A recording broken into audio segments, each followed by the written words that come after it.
Hello, it's Brendan here from Online Growth Group. I'm going to quickly show you how to add someone as a new user to your Google Search Console account, which is, so once you've logged into your Google Search Console account, if you aren't logged in yet, just go to log in to Google Search Console. It'll pop up straight away.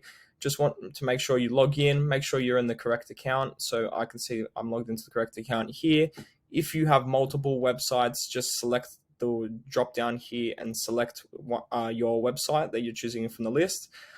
What I want you to do once you're logged in, scroll down to the left hand side. You'll see one which my face is covering, but it'll say settings, which I've clicked into already here. So click on settings and then go to users and permissions. Once you're logged in there, what I want you to do is click add user.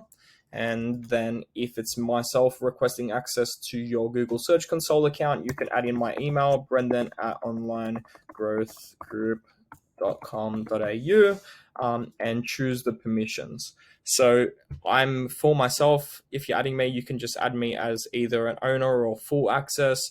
I will just put myself as full access, which is perfect. But if you wanted to add another owner to your account, you can do it that way also.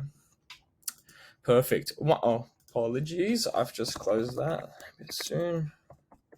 growthgroup.com.au. Change the permissions. And then once you're done, just select add here on the bottom right. Perfect. I'll then get a notification letting me know that I have access, and perfect.